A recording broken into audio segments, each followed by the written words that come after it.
Ayan.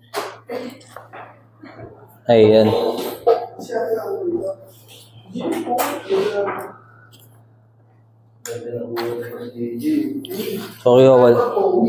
Sige, start tayo. Let's pray. Lord, we thank you. We honor you today. Salamat, Lord, sa goodness mo and sa faithfulness mo. We pray that we will be able to listen and learn more about you, and mas lalo pa naming ma-enjoy, Lord, yung cell, at mas maintindihan namin kung bakit namin ginagawa ang cell at ano yung importance or impact niya sa buhay namin. We want to thank you. We want to honor you, Lord. In Jesus' name pray. Amen. Ayan. So, sino po ba dito? Baka kayo may exam Naka-live one space kayo talaga. Parang may COVID Okay. Sige. Ayan. So, lahat po ba tayo nasa loob ng isang cell? Meron po ba tayo? Nasa cell group po ba tayo? Ayan. Ano pong experience nyo sa cell? Nag-enjoy po ba kayo sa cell? Naiinis po ba kayo sa cell leader nyo? Wala naman kayong mga cell leader dito. Gusto nyo ba siyang palitan? Piling nyo ba mas magaling kayo sa cell leader nyo? Nakakatawa ba pag nasa loob ka ng cell? Ayun. No, so, lahat po tayo, kung bakit po natin ginagawa yung cell, it's because we want to be part of something na we called family. No, so sa atin talaga ang cell, it's a big thing kasi doon yung time na we can talk more, no, we can discuss more kasi di natin pwedeng i-discuss lahat sa church. Isipin niyo kung lahat kayo may tanong, lahat kayo tatanungin niyo yung pastor. Gaano kaya katagal yung service natin nun? Baka isang buong araw di tayo matapos, no. So yung cell, it's a small church, no. At yung mga leader na nagga-guide sa inyo, alam niyo po ba pinagpe-pray nila kayo? At the same time, bago kayo mapunta sa loob ng cell, nakikita na nila kayo, pinagpe-pray na nila kayo.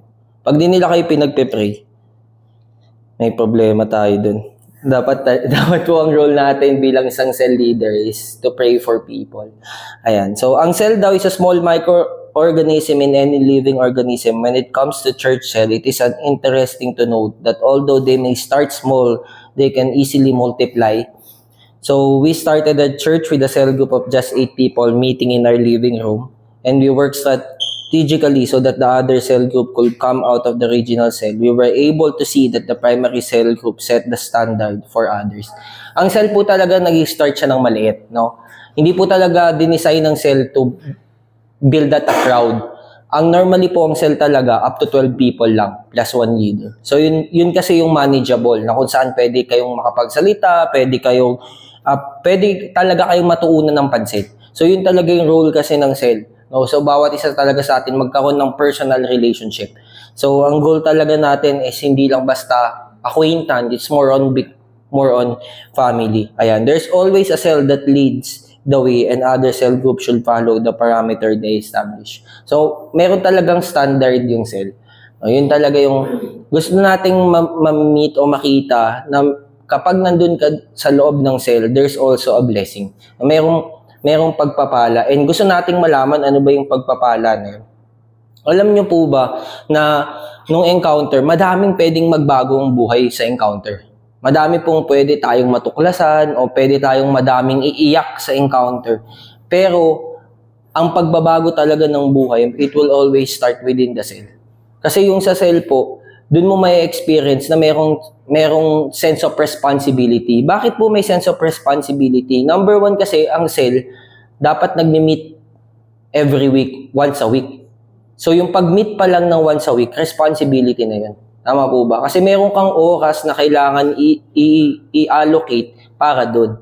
Sa sobrang dami po nating ginagawa, minsan mahirap mag-allocate ng time. So, precious po yung time ng cell, no? So, dapat po, pag nasa cell ka, pupunta ka doon with a expectation that you will learn something. The same time, expectation that you will also share something sa buhay mo yan. There's a responsibility and there should be also a desire. No, pag pumunta ka pala sa cell, hindi ka lang pwedeng pumunta sa cell na punta ako kasi kailangan ko mag-cell. Kaya ka pala pumupunta sa cell kasi meron kang gustong mangyari. Meron kang gustong ma-achieve. Meron kang tinatawag nating purpose. Alam niyo po ba, sa bawat isa sa atin, dapat meron kang purpose bakit mo ginagawa yung certain na ginagawa mo. Kasi pag nawawalan ka ng purpose sa ginagawa mo, may mga time na pag tinamad ka, yung purpose yung maghahatak sa'yo, bakit mo siya gagawin. Bakit, halimbawa sa work, no? Bakit ka pumapasok sa work? Ang purpose mo, para sumahod ka. Kasi pag di ka pumasok sa work, wala kang sahod. Tama?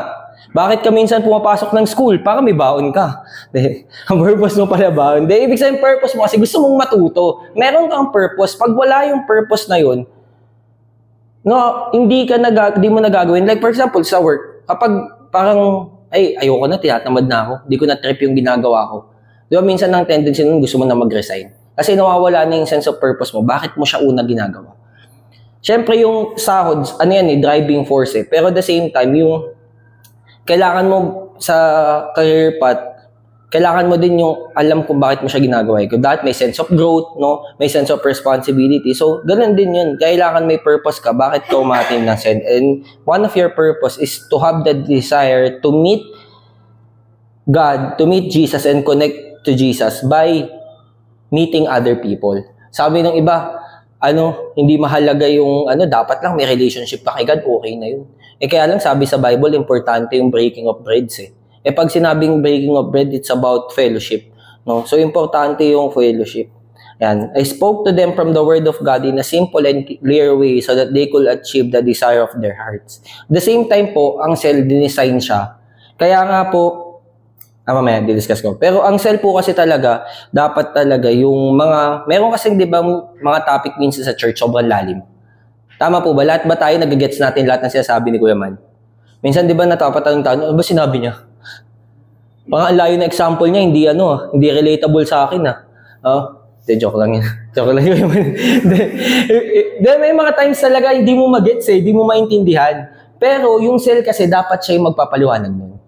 Kaya nga po, yung cell, it's more simple. Dapat mas relatable, mas madaling maintindihan, mas madaling mag-gets. Kasi ang desire nun is to meet yung desire ng puso ng bawat isa. Kaya lang, paano mamimit yung desire ng puso ng bawat isa kung hindi niya naiintindihan? Kaya mas simple, mas clear yung dapat message when it comes sa cell group. Ayan. The Lord kept on doing extraordinary miracle in the people which motivate them to invite their close friends. Yun kasing role natin. Ang gusto natin na nagkakaroon tayo ng sharing of testimony. Kasi alam nyo po ba, the greatest message na pwede mong ibigay sa ibang tao, it's not one verse evangelism. Platform lang. Ang pinakamaganda na message na pwede natin bitawan sa mga sasharean natin is your testimony. Paano ka ba binago ni Lord? Paano ba gumalaw si Lord sa buhay mo? At paano ka ba niya tinutulungan pang magbago? Ayan. Sabi niya, one of the perfect example ng pagiging leader is David. Sino po ba si David? Si David is a man after God's own heart. David was anointed. David was king over Israel. But before everything else, David is a shepherd. No? So David, kung bakit naging magaling na leader si David, because it started from taking care of small responsibility. Si David kasi hindi niya nakikita yung maliit na responsibilidad na ay maliit lang to. Nakikita niya na pag ako naging magaling ako dito, pwede akong humawak ng mas malaki pa. So ganun pala tayo bilang leader. Hindi mo pwedeng sabihin ay maliit lang na responsibility yung pag-guide ng tao, ay maliit lang na responsibility yung pag-attend ng church, ay maliit lang na responsibility yung pag-attend ng cell. It will always start dun sa small responsibility. Until na ma-perfect mo yung small responsibility, God will give you more and more. Until na mas kaya mo na. And sabi niya, si David was become king of Israel because marunong siya dun sa small responsibility. Hindi lang basta marunong sa small responsibility. Sabi niya, David was diligent in this responsibility and the entire time he was with small flock. He didn't even lose one sheep. He took care of those who were ill. He constantly protected them and he faced wild animal for them, risking his own life to defend the sheep. Ganun pinupusuan ni David, no? Ganun kalaki yung heart niya. Kasi alam niya na itong small responsibility nito will become big. Kailangan mas maging magaling ako dito. Kailangan ma-perfect ko siya. No? Kailangan maging expert ako dito. Ayan, sabi niya, his faithfulness in the small responsibility allow God to trust him as king over the nation of Israel. So, ganun pala, no, bilang leader, hindi mo pwedeng maliitin yung ginagawa mo. Kasi God put you in a place because He knows you can prosper. He knows na gagaling ka doon kung nasan ka. So, ibig sabihin, kung nasan yung foot mo ngayon, kung saan ka nilagay ni Lord, there is a purpose. Bakit ka nandun? So, hindi ka lang nilagay ni God dun sa work na yon, sa school na yon, o kung saan ka man nilagay ni Lord, di ka niya nilagay dun because lang na gusto ka niya ilagay dun. Meron siyang purpose. At yung purpose na yon is for you to defend the place kung nasan ka. It's for you to be a blessing to that place. It is for you to protect din yung sarili mo doon sa pwedeng mag-attack sa'yo. And doon, pagka naging mas magaling ka sa responsibility, God will continue to give you more and more responsibility. Ano po ba ang definition ng cell? Ang cell ay small group of people who meet at least once a week. Ayan, to effort to develop all-around growth centered on the Word of God. Ayan, sabi ko kanina, dapat po ang cell, nagmi-meet po once a week. Constantly po na nagmi-meet. So, dapat may constant na time, constant na date, at constant na meeting once a week. Hindi po tayo dinidiscourage natin yung kung kailan ka available. Dapat po merong constant kasi dapat gawin mong available yung time na kung ano yung sinet mo. Kaya nga po dapat pag nasa cell tayo, mag-uusap talaga tayo kailan ba tayo available. Hindi rin pwedeng kalbawa, yung leader, sasabihin niya, oy, meet tayo ng Wednesday. Tapos sabihin, ay, di pala ako pwede Wednesday, Thursday na lang. Pag ganun yung sa leader niyo, sabihin niyo po may mali po dun. Kasi ang cell po talaga dapat hindi kina-cancel, basta-basta. Kumbaga dapat may set po talaga na date and time. Kung meron namang, pwedeng may, like for example sa amin, may mga times nag-sell kami after church.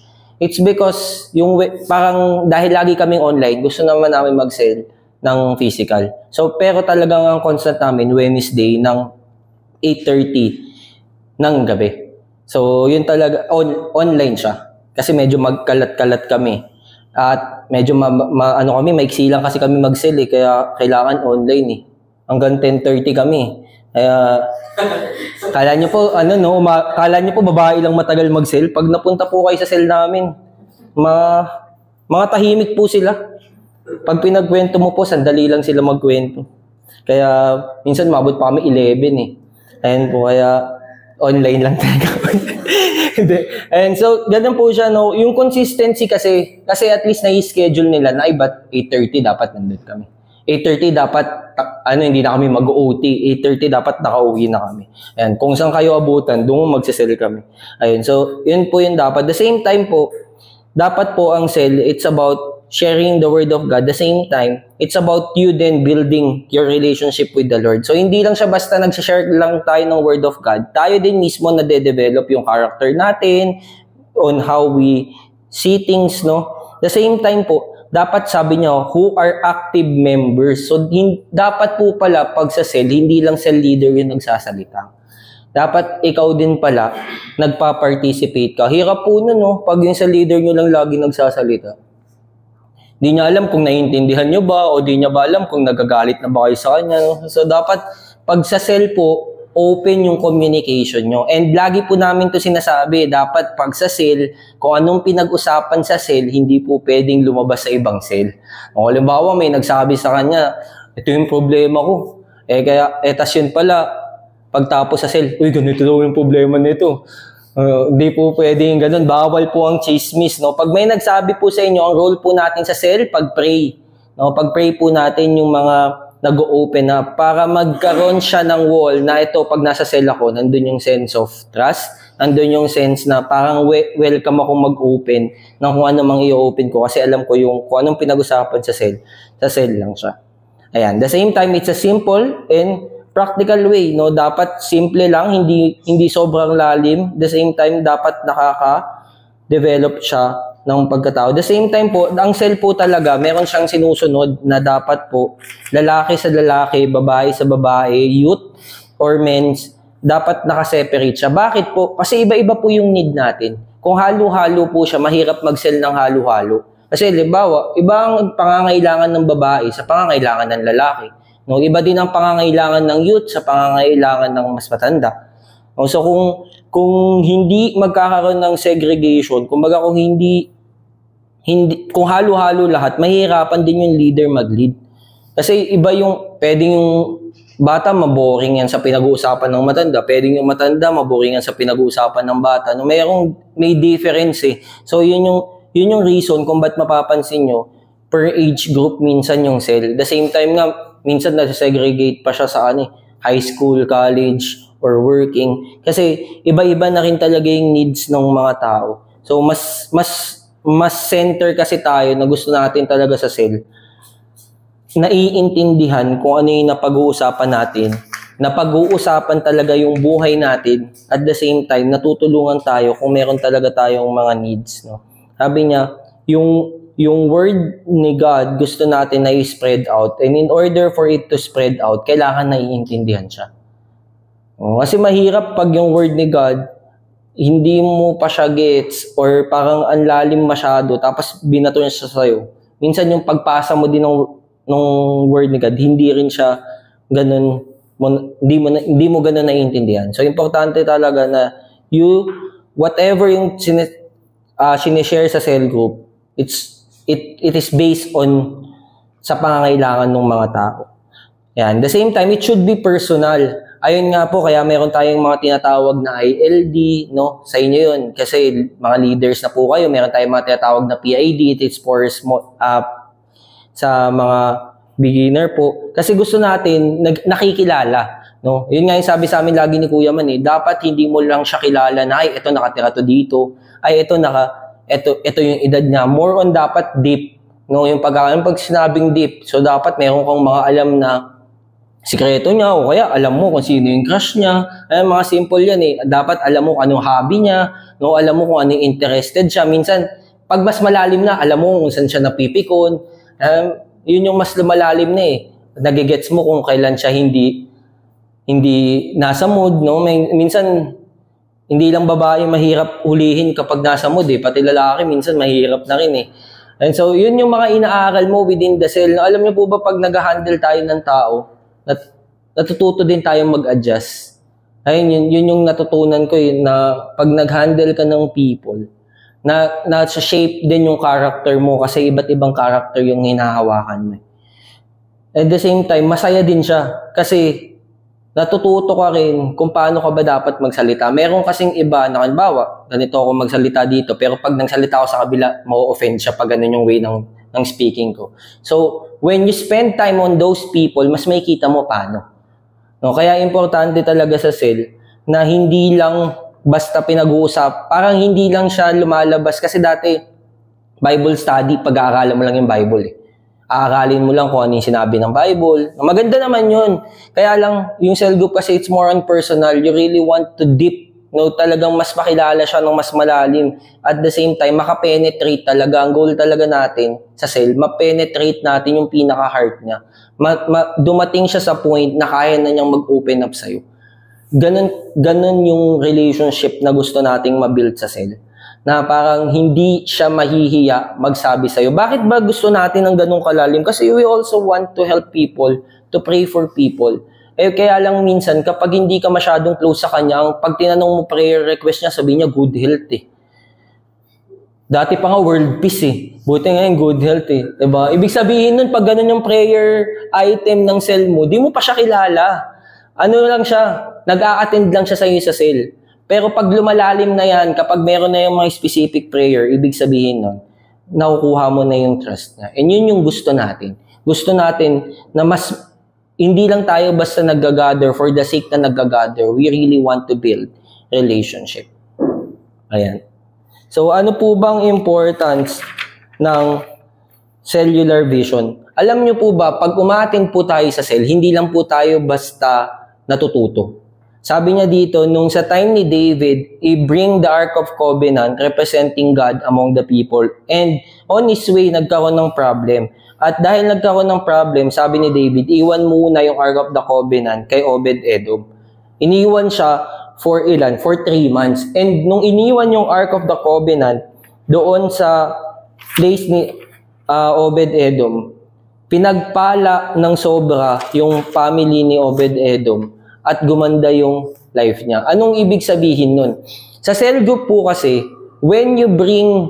pag pumupunta ka sa cell, you're also opening the door of heaven sa bahay mo, sa buhay mo. At the same time po, ibig sabihin nun, kapag hinahayaan mo na tayo natututo ka sa cell, God also is pouring out His blessing among you.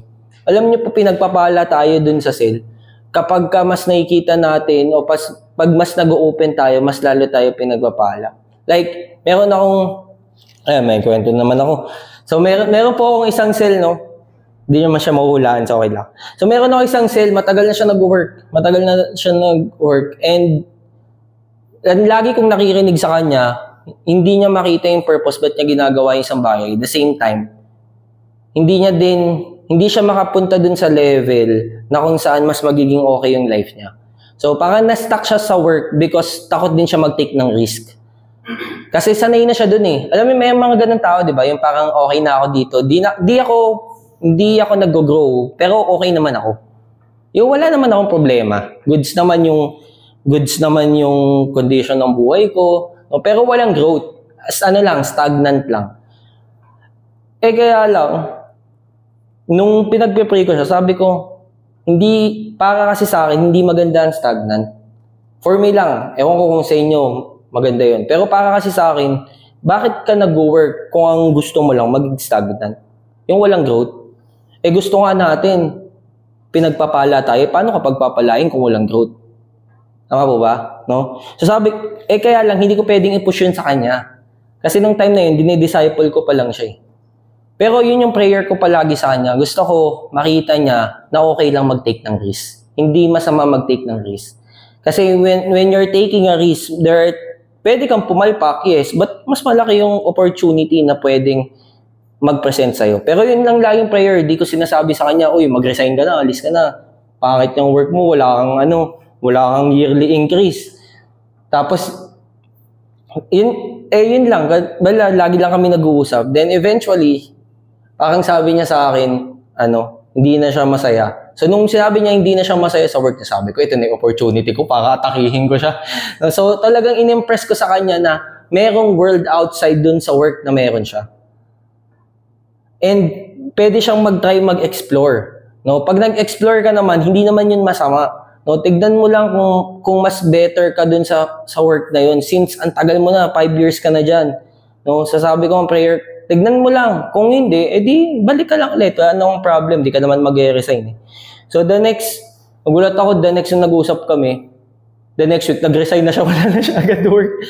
So ang naging prayer ko sa kanya, sabi ko, Lord, kailangan nito magka-work. Pero yun pala, 2 months nag-pass, wala siyang work. Akala ko sisisihin niya ako kasi in-encourage ko siya mag-resign. Pero yung 2 months pala yun, shaping ng character niya. Kasi tinuturuan siya kung paano mag-take ng risk, no? Kung paano bumalik ulit sa part na mag-interview, no? Mag-build up ulit yung character niya na kaya niya pala yun, na magagawa niya pala yun. And then eventually, napunta siya sa mas magandang work. And then, ngayon, mas nag-enjoy siya. The same time, nakita ko din yung growth niya, hindi lang sa work, kung hindi pati sa pag-sell niya. No? The same time, sa paglilid niya rin ng tao. Kasi, kung takot ka mag-take ng risk, minsan, takot ka din makipag-usap sa mga taong di mo kilala. Baga, nagbi-build up ka ng wall. Nung time na yun, nung 2 months na yun, parang, hindi lang siya basta nag-a-apply, sineshape niya din yung devotional life niya, prayer life niya, no? At sabi niya, na-encourage din siya na, meron kasi kami mga ibang cell na nag-share na Nag-share din siya, no? Nag-start din siya mag-start up ng mga high school. Nung una nga, medyo hesitant ako, sabi ko, naku, baka mahirapan to kasi iba yung mga high school iba yung culture na meron sila Ito medyo firm siya sa mga principle niya Pero nakita ko yung way na mag-adjust, makipag-usap, makipagkwentuhan. And naging thankful ako kasi alam ko yun yung way ng Lord sa kanya para mas matuto siya. No, kasi may mga times talaga hindi ikaw yung magtuturo Tandaan niyo po bilang sa leader, hindi po natin sila kontrolado. No, kahit meron tayong gustong i-push sa kanila, si Lord yung magtuturo sa kanila. Ang way lang natin is to help them, to guide them, to pray for them, and then they will be the one to make decision. Ayan. So ano po ba ang purpose ng cell? It's to open the door for our family and friends to be saved. We want our family unang-una sa lahat maligtas. Kaya nga, yun ang goal ng G12, no? It's to save and restore family. Gusto natin na yung mga pamilya natin, hindi lang sila basta nagpupunta sa church, they also disciple. The same time, after ng family, we also want our friends, no, na maligtas. And to help people to have contact with leaders. Ayun po kasi yung mahirap na part. Mahirap po talaga na hindi po natin kayang lahat lapit.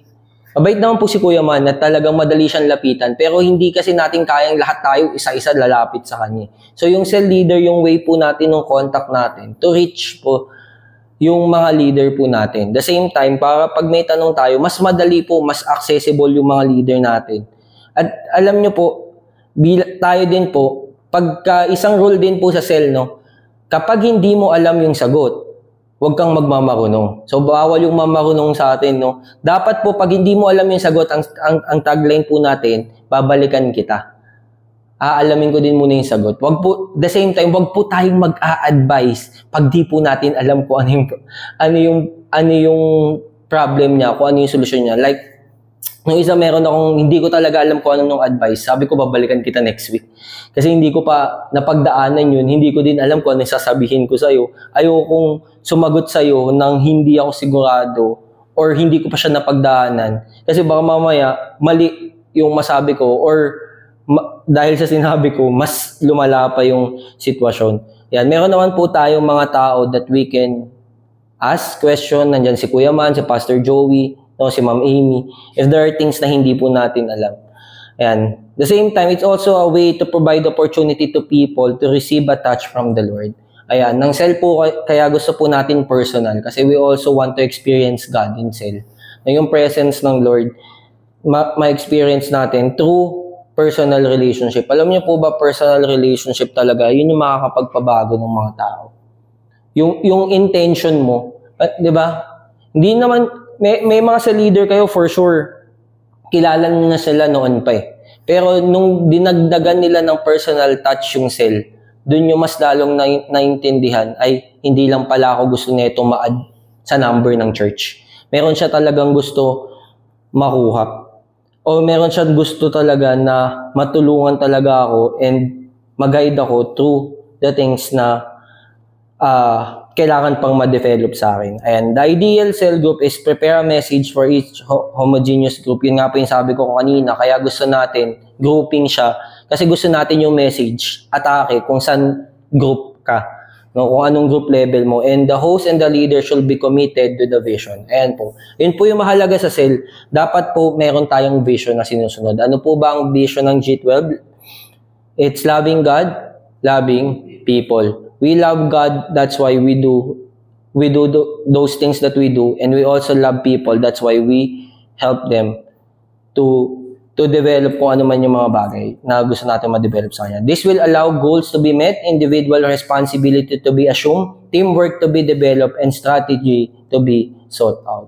Alam niyo po, pag nagsa-cell group tayo, ay hindi lang po, ang mga cell leader niyo po, hindi siya pumupunta sa cell lang, napupunta lang sa cell para mag-glim present. Ang mga cell leader po natin, nag-aaral po yan. Nagpe-pray po yan. Nag-ready po yan. Kaya po, dapat, pag pupunta din tayo sa cell, ready din po tayo to receive. Pag po tayo pupunta sa cell na parang, ay, pupunta lang ako para mag-present ako. Pupunta ako kasi I want to receive more, no, from the Lord. As seller, the primary way the church reaches to the community. Mas madali din po kasing mag-win through the cell group. Kasi nga po, dahil nga specific, no, yung mga member ng church, mas madaling mag-harvest ng mga tao dahil parang ang dadalin mo lang same age group mo eh. So, pagka yung same age group mo lang din alam mo, yung time na mag-adjust sila, mas madali din. So, kaya yun yung gusto natin. Kasi gusto natin, ayaw natin ng parang na-OP yung mga tao. Gusto natin pag pumunta sila sa cell, feel welcome talaga sila. Kumbaga, na-build talaga natin yung sense na, we want you here, no? We want you to be in this place. We want you to show you bakit ba kami nagsisell, bakit namin ginagawa to. Hindi lang to religious gathering. It's more on talagang building a right environment, the same time a safe environment where you can share things na natututunan natin. And merong way po para mag-build ng cell or mag-start ng cell. Ang tawag po nun, ginagawa na po natin to sa church. It's prayer of three. Ano po ba yung prayer of three? Ang prayer of three, ang sistema niya, meron kayong tatlo, kunyari sa cell nyo, na igugrupo, bawat isa. At ang gagawin nyo po, magpe-pray for 1 month ng kayo lang tatlo. Anong pagpe-pray nyo? List of 3 people na gusto nyong sharean. Bakit nyo siya pagpe-pray within 1 month?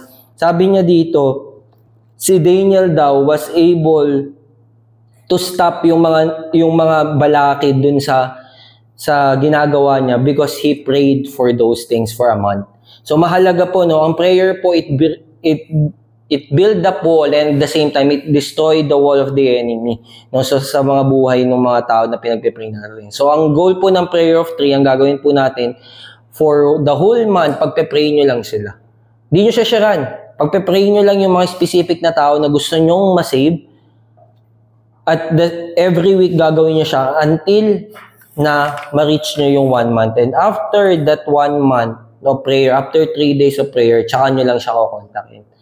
At pag kinontak nyo na siya, ang goal nyo po is to show the interest of their well-being and to share God's love to their lives.